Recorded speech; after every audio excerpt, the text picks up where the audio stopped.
Marry me tonight, and I'll give you my ranch.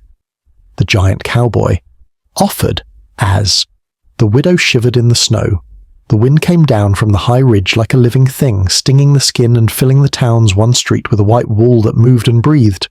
Clara Finch leaned into it, scarf pulled over her mouth, the hem of her wool skirt hard with ice.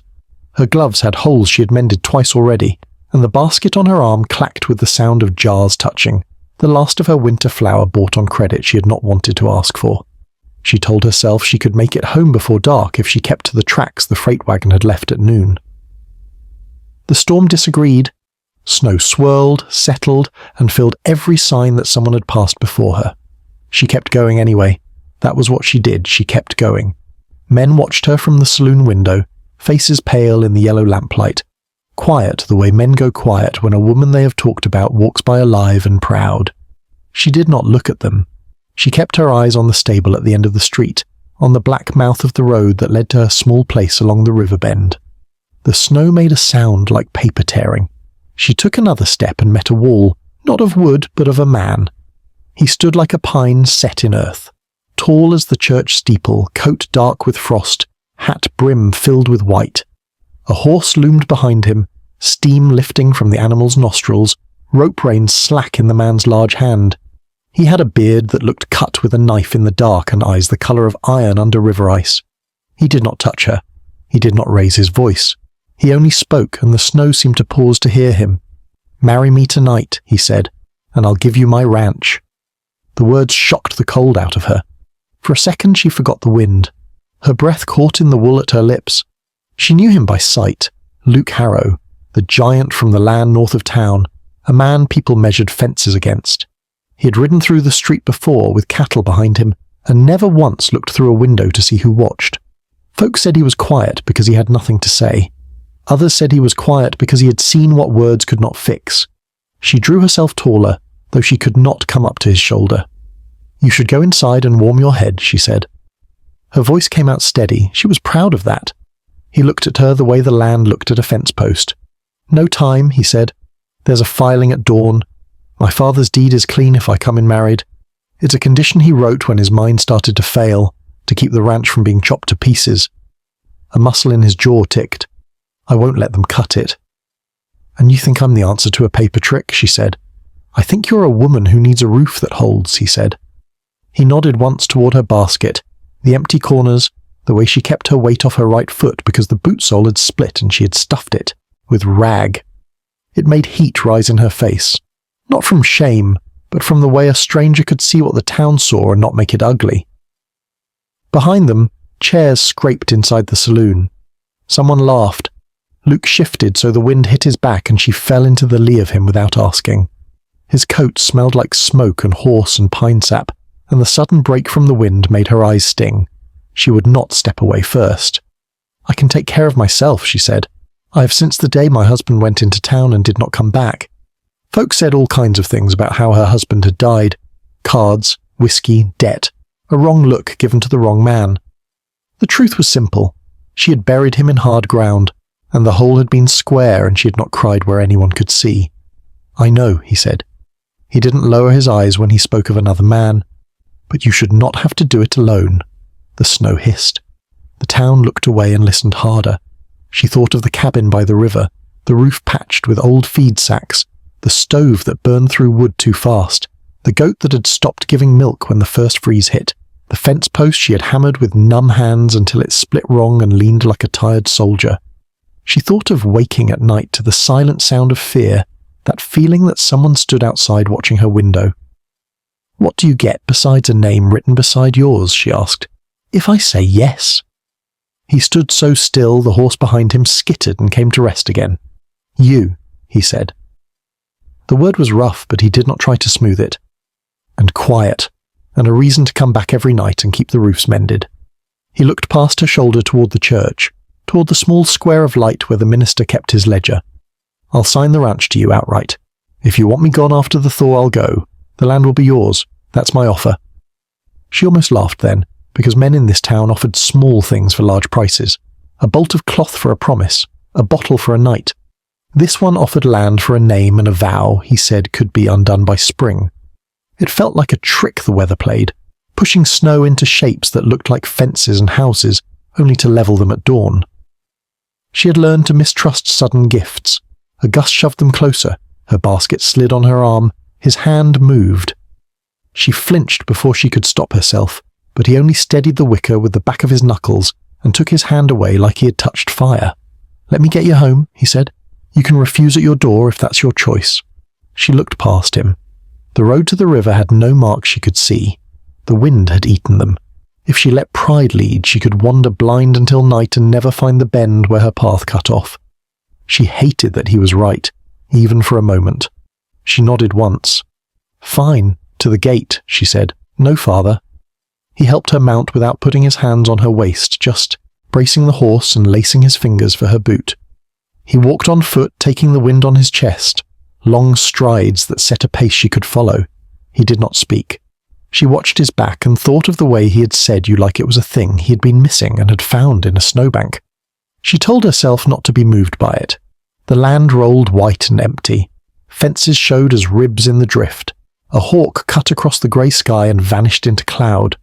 The horse stumbled once, and he caught the bridle and steadied it, calm as if he held a frightened child. The river sound came at last, a deep hush like a heartbeat.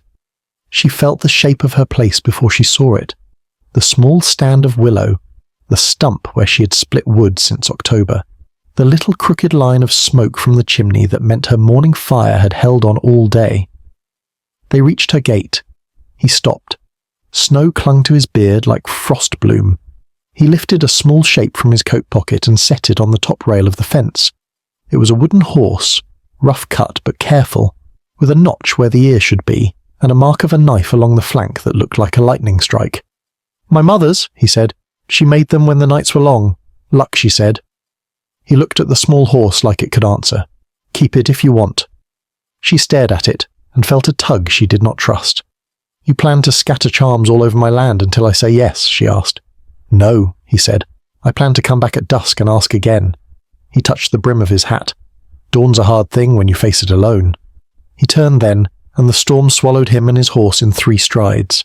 She stood with the wind in her face, the small wooden horse cold in her gloved hand, the fence rail humming with the weight he had leaned on. The goat bleated from the shed like a child calling. She opened the gate and went in, heart steady, telling herself she would put the carving away where she could forget it. Inside, she built the fire up, hung her scarf, checked the latch twice, and set the wooden horse on the table.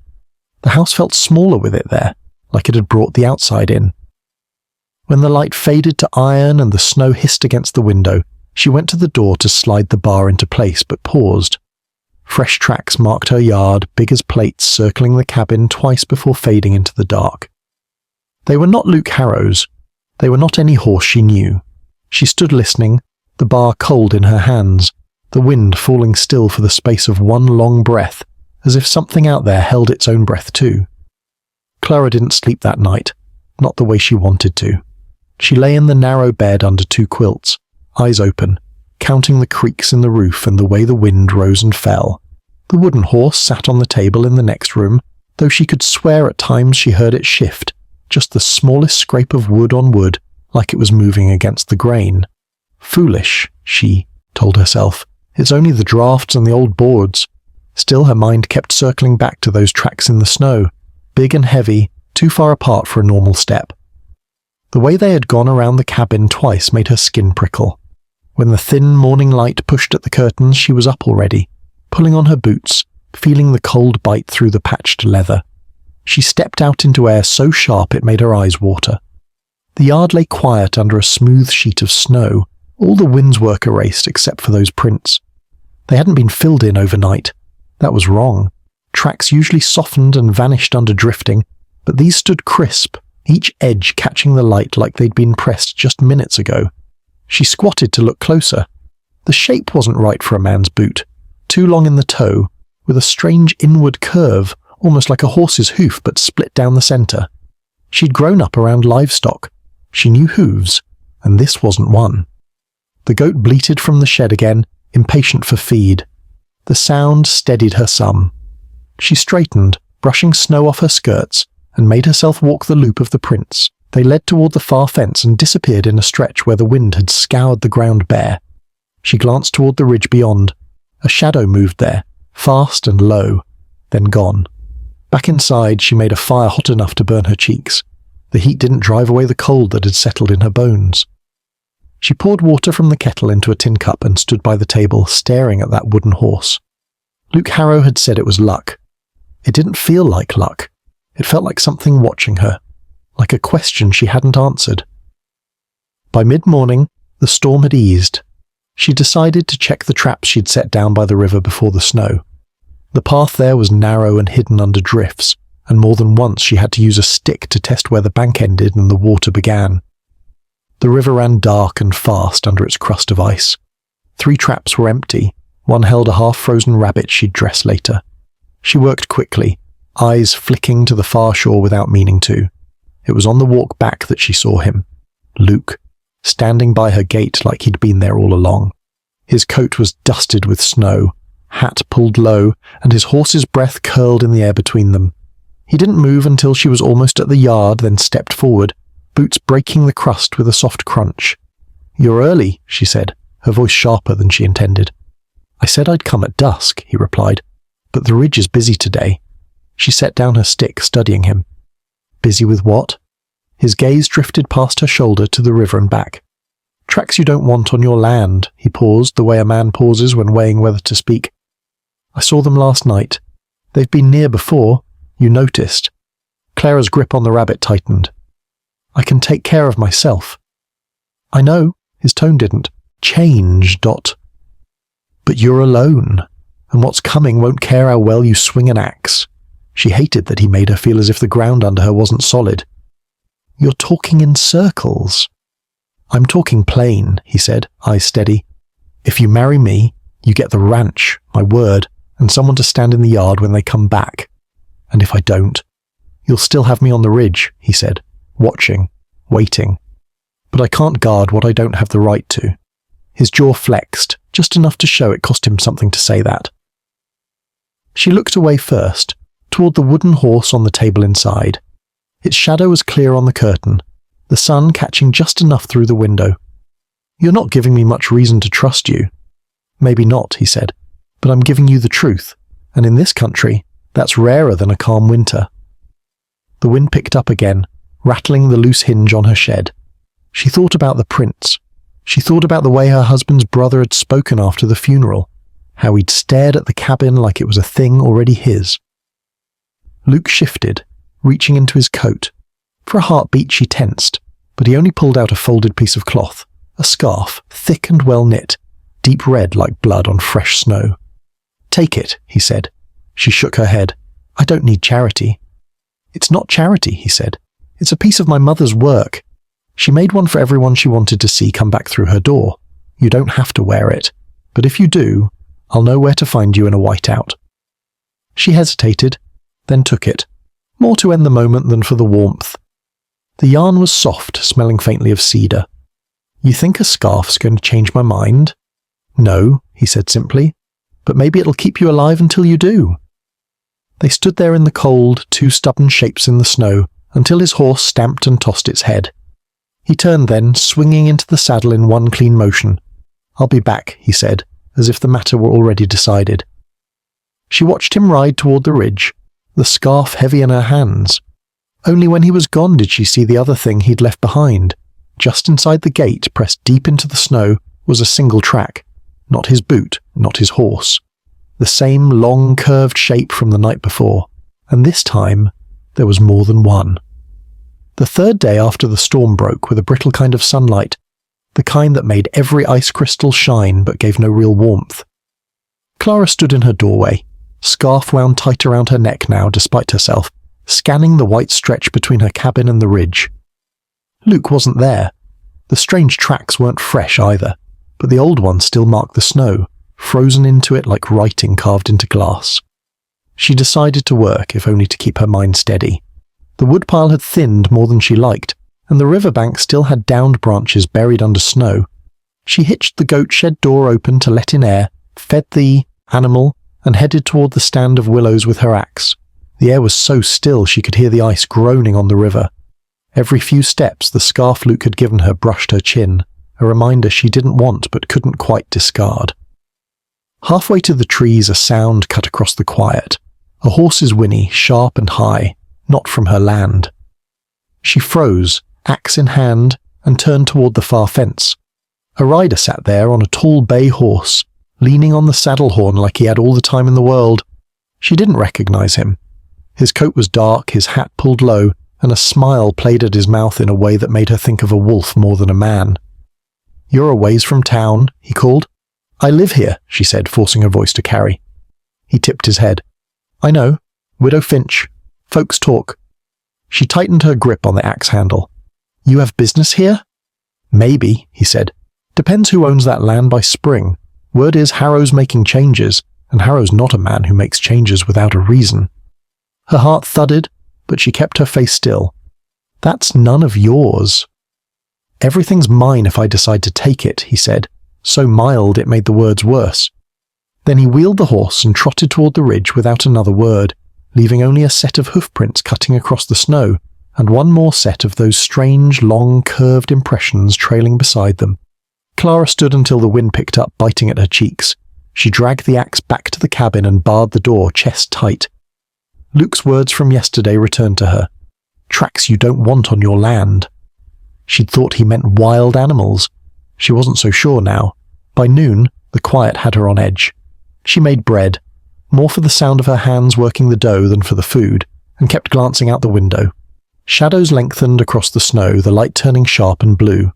She'd half convinced herself Luke wasn't coming when a knock rattled the door. He didn't wait for her to answer, just stepped inside, stamping snow from his boots. His eyes went to the scarf at her neck and lingered for the barest second before scanning the room. "You had company," he said. She stiffened. "You saw?" "From the ridge." He closed the door behind him. "That man's name is Boyd Larkin, works for whoever pays him, and right now I think someone's paying him to make sure you don't stay here." She wanted to scoff, but the memory of Larkin's smile stopped her. "And the tracks?" she asked. Luke's gaze darkened. "Not his. Those belong to something else. Been following him, or maybe the other way around. I don't know which yet. But they've been near your fence twice in as many nights." Her pulse skipped. "Why?" "That's the question." He stepped closer, lowering his voice. "You can make this easy. Sign your name, take the deed, and let me deal with it. As your husband, I can put a stop to this before it starts." She bristled. "You think marrying you is the only way to keep my land?" "I think it's the fastest way," he said, "and time's short." She met his gaze, searching for any sign of trickery. He stood steady, his size filling the space, the heat of him cutting the winter air. It struck her then how calm he seemed, even talking about danger, like he'd seen worse and walked away from it. "You always get your way, Harrow?" she asked. "No," he said, almost smiling, "but I don't stop trying." A knock interrupted them, not the hard rap of a fist, but a slow, deliberate tap, tap, tap. 3 beats. Silence, then again. Clara's stomach knotted. Luke's hand went to the knife at his belt. He moved to the door, cracked it open just enough to look. Then he shoved it closed and dropped the bar into place. "What?" she asked. "Nothing you need to see," he said. "Stay inside." She hated how those words sent a shiver down her spine. "It's my land, Luke." "It won't be yours if you're lying in the snow." His tone was low but final. He stepped to the window, pulling the curtain aside just enough to peer out. They're watching from the tree line, 2 of them. One's Larkin. The other? He stopped, jaw tightening. "You've seen the tracks. That's him." Her mind flashed back to the strange prints, the way they circled the cabin. "What is he?" Luke didn't answer right away. Finally, "A man, I think, but not one you want close." The tapping came again, this time from the back wall. Clara's throat went dry. Luke moved toward the rear door, silent as a shadow. She heard the latch lift, the door creak open, then his voice, hard and cold. "You've got one chance to leave." No reply, only the crunch of snow retreating, then nothing. He came back inside, face unreadable. "They'll try again," he said, "and next time they won't knock." Clara swallowed. "And you'll be here?" "If you want me," he said simply. "If you'll have me." The room felt smaller, the choice heavier. Outside, the wind began to rise again, carrying with it a distant sound. Not quite a howl, not quite a man's voice, but something in between. That sound lingered long after the wind swallowed it, threading itself into Clara's thoughts like a burr you couldn't shake loose. She went about her work the next morning with her jaw tight, checking the goat, hauling water, mending the torn hem of her skirt. But she found herself glancing toward the ridge too often, half expecting to see Luke's dark shape against the snow. He didn't come. By midday the sky had gone pale and flat, the kind of light that made every shadow stretch thin and strange. Clara walked to the far fence to check for damage. The rails were frosted over, brittle enough that a good shove could break them, and here and there she saw where something had pressed close. She found more of the long curved tracks, not many, but enough to know whoever or whatever made them had been back. They followed the fence line for a while, then stopped at the place where the land dipped toward the river, disappearing into a mess of broken ice and drift. She followed a short way, her breath fogging. The air near the river was sharper, damper. The ice moaned under the slow current, and for a moment she thought she saw movement in the trees on the opposite bank. A figure, maybe, or just the play of light. She stood there long enough that her toes began to ache with cold, then turned back toward the cabin. When she crested the rise, she stopped. Luke was there, standing by her gate, same as before, but he wasn't alone. Another horse stood beside his, and a smaller rider sat in the saddle, bundled in a heavy coat and scarf. Luke was speaking low to them, and when he noticed Clara, he lifted a hand in a silent greeting. She approached slowly. The other rider turned their head toward her, and she saw it was a woman, pale-faced, with a streak of black hair visible under her hat. Her eyes were a sharp, pale blue, and they studied Clara in a way that felt like being weighed. "This is Mara," Luke said. "She's been keeping watch on the North Trail." Mara dipped her head in something that might have been a greeting, though her eyes never left Clara's face. Clara nodded, though unease prickled her skin. "And why's the North Trail my concern?" Luke's jaw worked. "Because that's where they're coming from, the men following Larkin, and whatever leaves those tracks." Mara finally spoke, her voice soft but steady. "You've seen them?" "I've seen the prints," Clara said. "Then you know they're not made by any animal that belongs here." Mara's gaze flicked toward Luke. "It's a man's weight, but the step's wrong. He moves quiet, too quiet." Clara felt the air around them tighten, as if the cold itself was listening. "Why tell me all this?" she asked. Luke's eyes met hers. "Because you need to decide. I can keep watch from the ridge, but if they mean to take your land, or worse, I'll have to be here, and that means we do this proper." She felt the weight of his meaning heavy as a stone in her chest. "You're still talking about marriage." "I am." His voice was even, but his eyes were darker now, intent. "You say yes? I put my name beside yours, and there's no question of who's allowed here. It'll give me cause to deal with them the way I see fit." "And if I say no?" she asked, though she already knew. He didn't flinch. "Then I'll still watch, but it won't be enough." The wind picked up, carrying with it a faint smell, not wood smoke, not snow, something metallic, like iron. Mara turned her head sharply toward the ridge. "They're close," she murmured. Luke swung into his saddle in one motion, his voice curt. "Get inside, Clara. Bar the door. Don't open it for anyone but me." She wanted to argue, to tell him she didn't take orders on her own land, but the look on his face stopped her. It wasn't fear, it was focus, the kind a man had when danger was already in the yard. He and Mara rode off toward the ridge at a ground-eating pace, their shapes swallowed quickly by the white. Clara stood there until the wind cut at her eyes, then went inside and barred the door. The cabin felt too small, every creak of the wood too loud. She stoked the fire, chopped vegetables for stew, all the while glancing toward the windows. Shadows moved outside once, maybe a tree branch, maybe not. An hour passed, then 2. She was just starting to think she should light the lamp when hoofbeats pounded up the yard. She went to the window, expecting to see Luke. It wasn't him. A rider she didn't recognize swung down from a dark horse, his coat heavy with frost. His face was narrow, his eyes bright and mean. He walked straight to her door and knocked once, slow, deliberate. "Evening, Widow Finch," he called, voice oily. "I've come to talk about your land." Clara's heart thudded. "Not interested," she said through the door. He chuckled, low and cold. "Oh, I think you might be." There was a pause. Then she heard it, another set of footsteps crunching in the snow. But they weren't boots. They had that long, curved sound like something sharp pressing and lifting in perfect rhythm. The man outside spoke again, but not to her. "She's in there." And from the edge of the yard came a voice that made her skin crawl, low, almost a growl, with words just clear enough to understand. "Then bring her out." Clara's fingers tightened on the heavy iron poker by the hearth. The fire hissed behind her, spitting now and then as if echoing the sharp sound of those strange steps in the snow. Whoever stood in the yard had not moved closer to the door, but she could feel their presence the way you feel the weight of a storm before you see the clouds. The man with the narrow face shifted his boots on the porch. "No call to be unfriendly," he said, voice sliding under the crack in the door like oil. "We just want to talk. A bit of paper, a mark from you, and you won't have to worry about anything out here ever again." Clara kept her eyes on the door latch. "I don't sign anything in the dark," she said. There was a pause, then the crunch of boots descending the porch steps. "Fair enough," the man said easily. "We'll wait for daylight. We've got time." The other set of steps, the wrong ones, moved too. Slow, deliberate, circling. She heard them pass the window, then fade toward the back of the cabin. Her breath stayed shallow until all sound was swallowed by the wind. She didn't sleep that night.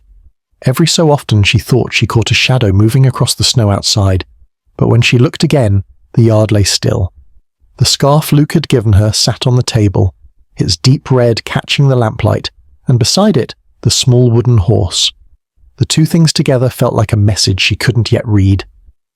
By dawn, she'd made up her mind. She pulled on her boots, wrapped the scarf around her neck, and set out toward the ridge before the light was full. The cold bit at her face, but the air was still, and she made good time. She found Luke halfway down the slope, riding in, slow, scanning the land like a man counting every fence post. He reined in when he saw her, his eyes narrowing. "What are you doing out here alone?" "They came last night," she said. His jaw tightened. "Both?" She nodded. The man knocked. The other one was with him. Luke swung down from his horse in one motion, snow spraying from his boots. "You should have sent for me." "You weren't there to send for," she said, sharper than she meant. "And I don't call for help unless I need it." "You do," he said flatly. Something in his tone pushed her over the edge. "You think the only help worth having comes with a marriage vow?" "I think a man can't guard what's not his to claim," Luke said, stepping closer, his sighs blotting out the pale morning light. "And I think they're counting on you being stubborn enough to refuse me until it's too late." Clara held his gaze, refusing to look away. "You want an answer? Fine, I'll give you one. I'll marry you, Harrow. But if you think I'm doing it because I'm scared, you're wrong. I'm doing it so when I throw those men off my land, it's with the law behind me."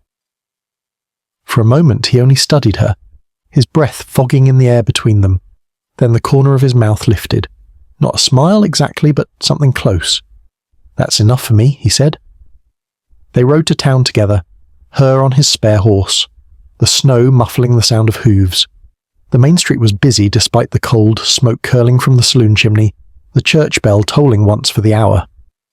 People looked up as they passed, some whispering, some openly staring. The minister met them at the church door, his thin face lighting with surprise. "Well now," he said, rubbing his hands. "Didn't expect to see you two together." Luke's voice was steady. "We're here to marry. Today." The minister blinked but wasted no time. Inside, the church smelled of old wood and lamp oil. Clara stood at the front beside Luke, the scarf warm at her throat, her gloved hands steady even as the minister's words blurred in her ears. When it came time to speak, she managed to get the vows out without faltering, and Luke's deep voice followed hers like a promise hammered into iron. It was over in minutes. The minister signed the ledger, and Luke pressed the pen into her hand. She wrote her name beside his in neat, firm strokes. It looked strange there, the letters sitting so close together. When they stepped outside, the pale winter sun had climbed higher, lighting the street in gold. Luke turned to her. "It's done." She nodded, but her eyes caught on something down the street, a man leaning against a post watching them, narrow face, bright, mean eyes. Larkin. He tipped his hat slowly, then turned and walked away, boots crunching. Beside him, moving with that same wrong gait, was the other figure. The coat they wore was long and dark, hiding most of them, but she could see the pale flash of something under the hem each time they stepped. The strange curve of those. Prince Luke followed her gaze. "Don't look away," he said under his breath. She didn't. Larkin and his companion reached the edge of town, then paused. The taller figure turned, and for a heartbeat she saw their face, or what should have been a face. It wasn't right. Not animal, not human. And it was smiling at her. The smile stayed in her mind long after the street had emptied. It wasn't the expression of someone pleased or amused. It was colder than that. A kind of stillness in the eyes while the mouth pulled up in a way that made her stomach turn. She'd seen animals bare their teeth before, wolves, cornered dogs, but this was worse, because it was meant for her, and it knew she knew it. Luke touched her elbow lightly, pulling her attention back to the here and now. "We ride home," he said. "We don't stop. We don't speak to anyone. You keep your eyes on me." She wanted to ask questions, 100 of them, but she understood enough to obey. The horses were fresh, the snow shallow in the ruts, and they moved at a pace that kept her fingers numb even under gloves. Luke checked the ridge often, his shoulders squared like a man who expected a bullet or a shadow at any moment. When the cabin came into sight, her chest loosened just a fraction. Smoke from her morning fire still twisted from the chimney. The goat called from the shed.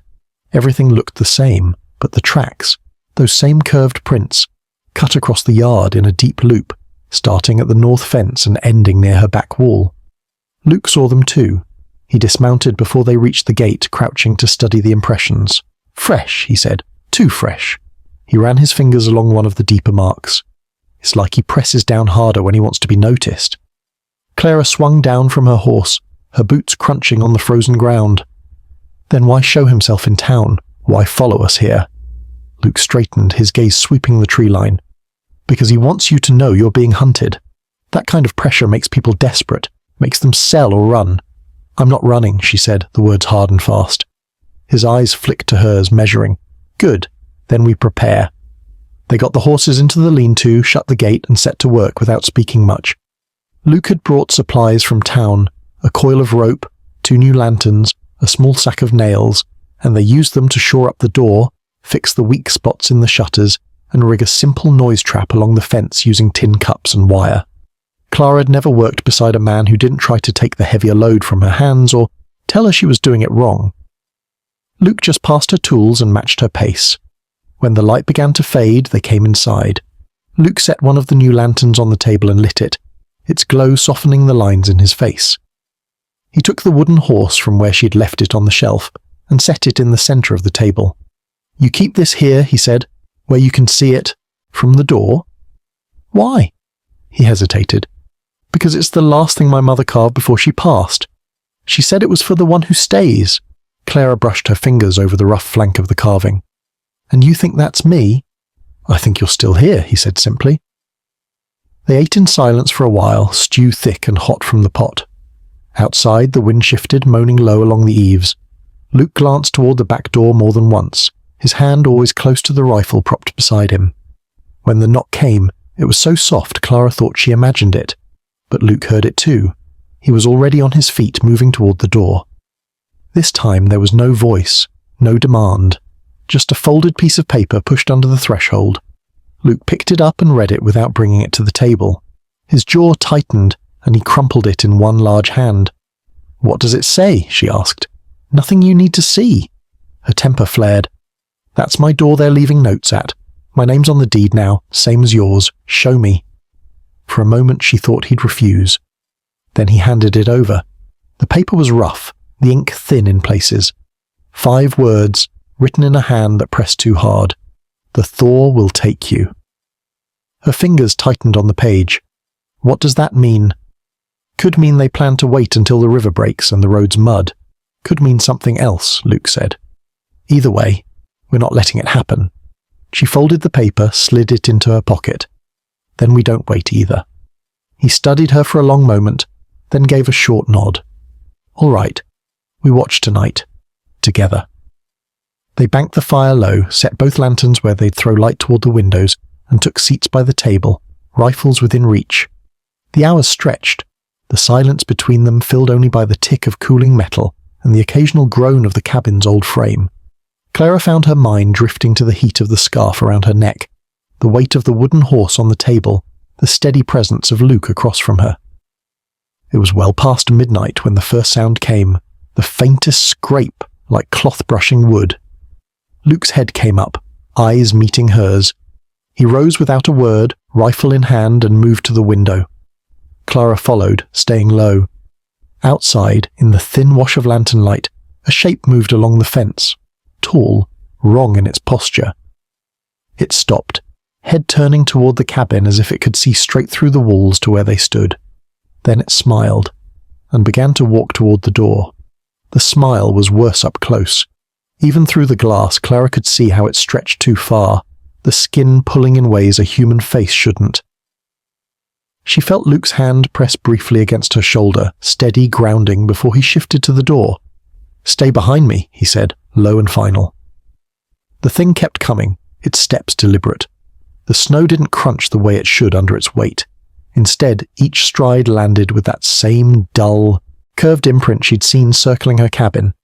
It stopped 3 paces from the porch, tilting its head as though studying a curiosity. Luke set the rifle barrel against the edge of the window frame, not aiming yet, but ready. "Name yourself," he called, voice calm. The figure didn't answer. It just stood there in the wind, coat swaying faintly. Then, with a slow movement, it reached up and pulled back its hood. Clara's breath caught. The face beneath was all wrong. Human at a glance, but the eyes too pale, almost translucent, the mouth wide with teeth too sharp, too even. The skin looked stretched thin over the bones as if it had been pulled tight and pinned there. Luke's voice sharpened. "You've made your point. Leave." The thing's smile didn't change, but when it spoke, its voice was low, almost polite. "You took her name." Clara's blood went cold. Luke didn't answer. "That land is not yours to give," it continued, its words strange, as if it had learned to speak by listening too long in the dark. "And she," it turned its pale eyes toward Clara's shadow in the window, "is not yours to keep." Clara felt her legs move before she realized it, stepping up beside Luke. "Then you'd best get used to disappointment," she said, her voice steady even as her hands trembled. For a moment it just stared at her. Then the smile faltered, the corners of its mouth twitching in something like amusement. "We'll see," it said. It stepped back, slow and smooth, until the dark of the tree line began to swallow it. Then it was gone, the snow holding its prints like black ink on white paper. Luke lowered the rifle, but didn't relax. "They don't usually talk," he said. She turned to him, startled. "They?" He didn't elaborate. Instead, he checked the latch on the door, then the back windows. "It won't be alone next time." The rest of the night passed in a tense silence. Clara dozed in the chair once or twice, waking to find Luke still watching the windows. By morning, the tracks were half buried, but they still traced a clean path from the fence to her porch and back. They spent the day fortifying the cabin, stacking wood against the lower walls, driving nails into loose boards, and rigging more of Luke's makeshift noise traps. At one point, she caught him studying the wooden horse on the table with an expression she couldn't read. "You really think that carving will help?" she asked. He glanced at her. "I think it's a reminder. My mother swore she could keep bad things away if she left something she'd made herself in plain sight. Said her hands worked truth into it." Clara touched the rough flank of the horse, tracing the knife mark along its side. "And you believe that?" "I believe she did," he said, "and that's enough." By dusk, the air had changed. The wind carried a scent that was neither wood smoke nor snow, something metallic, like blood on cold iron. Luke noticed it too. He checked his rifle again and set a second one within her reach. "Tonight," he said, "we hold the line. No matter what you hear, you don't open the door unless I tell you." She nodded, but her pulse was already drumming in her ears. The first sound came just after full dark, the ringing clink of a tin cup on the fence wire. Then another from the opposite side of the yard. Luke moved to the front window, scanning. Shapes emerged from the tree line. Not one, not two, more. All moving with that wrong gliding gait, their steps silent except for the faint thud of weight pressing into snow. The pale one from last night led them, its face lifted toward the cabin, smiling that same awful smile. Behind it, Clara recognized Larkin, his narrow face lit with satisfaction. He had a rifle slung over one shoulder, but his hands were loose, easy, like a man who thought the fight was already won. Luke's voice was tight. "They mean to take you tonight." Clara's fingers closed around her rifle.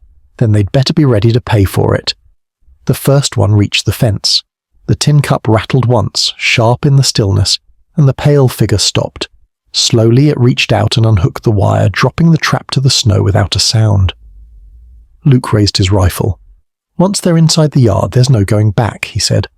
Clara met his eyes. "Then we start now." The shot cracked the night like a breaking bone. The pale figure staggered, but didn't fall. Its smile widened, showing every too even tooth.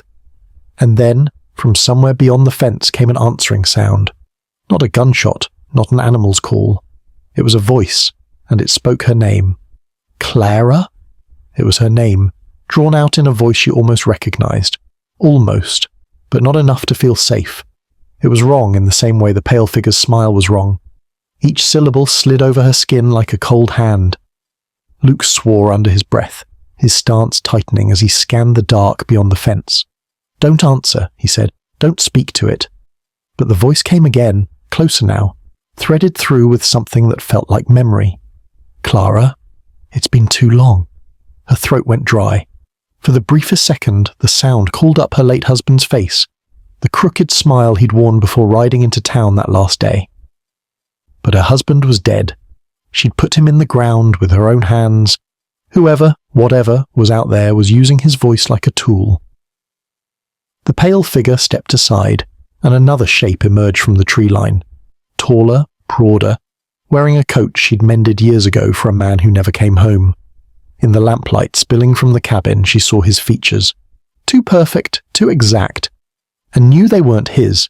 They were a mask, pulled over something else. Luke's rifle was up before the thing took another step.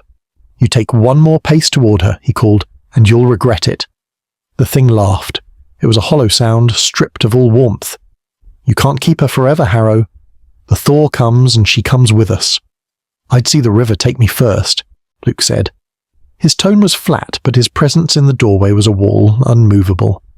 Clara found her voice, surprising herself with how steady it sounded. "I'm not yours to take. Not now. Not ever." The false husband's face tilted, as though the thing inside it was studying her anew. Then its mouth stretched, opening too wide, the skin along its jaw straining. It hissed, an inhuman sound that broke the night, and in an instant, the yard came alive. The other figures surged forward, pale shapes moving fast, their wrong-footed strides eating up the snow. Luke fired, the recoil jarring his shoulder. One dropped, crumpling in the snow, but the rest kept coming. Clara raised her own rifle, aimed for the closest figure to Larkin, and squeezed the trigger. The shot caught him in the leg, sending him down with a shout. He crawled toward the fence, the pale ones flowing past him like water. The noise traps clattered as they crossed the yard. Luke slammed the door shut and dropped the bar. "Back!" he barked, grabbing the second rifle and shoving it into her hands. They moved together through the cabin, taking up positions at the windows. Shapes loomed against the glass, hands scraping, nails or claws leaving shallow furrows in the wood. The pale leader pressed its face close enough that the frost melted in a circle around its mouth. It spoke again, its tone almost soft. "Open the door, Clara. Just for me." She fired through the glass. The shot tore away half its smile, but there was no blood. Only a tearing, like cloth ripping. It reeled back, and the others faltered. Luke used the moment to drive them farther, firing in quick succession until the yard began to clear. One by one, the pale ones slipped back into the dark beyond the fence, their movements swift and silent. Only Larkin remained, crawling toward the gap where the leader had unhooked the trap wire. He looked up at her through the window, his mouth twisted in pain and hate. "This isn't over," he spat. Then he dragged himself into the shadows, gone as if he'd never been there. The silence that followed was almost worse. Clara's breath came in short bursts, her hands trembling on the rifle stock. Luke set his weapon down slowly, his gaze still on the yard. "They'll be back," he said, "but not tonight." She sank into a chair, the scarf still tight at her throat, the wooden horse sitting untouched on the table. It felt like both a promise and a warning now. "What are they, Luke?" she asked finally. He met her eyes, the lamplight catching the steel in his. "Old trouble, older than me, older than this land. They want what they think they're owed, but they can be stopped." She swallowed hard. "And you'll stand with me?" "I told you," he said, his voice steady. Once I take something as mine, I don't let go. Not for men, not for ghosts, not for whatever that was. Outside, the wind picked up again, sweeping over the empty yard, erasing some of the prints but leaving the deepest ones intact. Aya, reminder that the night's battle had been only the first. Clara looked at the wooden horse, its carved lightning mark along the flank. Her fingers brushed it once, then stayed there, grounding herself in its weight. The storm would pass, but another would come. She knew that now, and she also knew one other thing: they'd fight it together.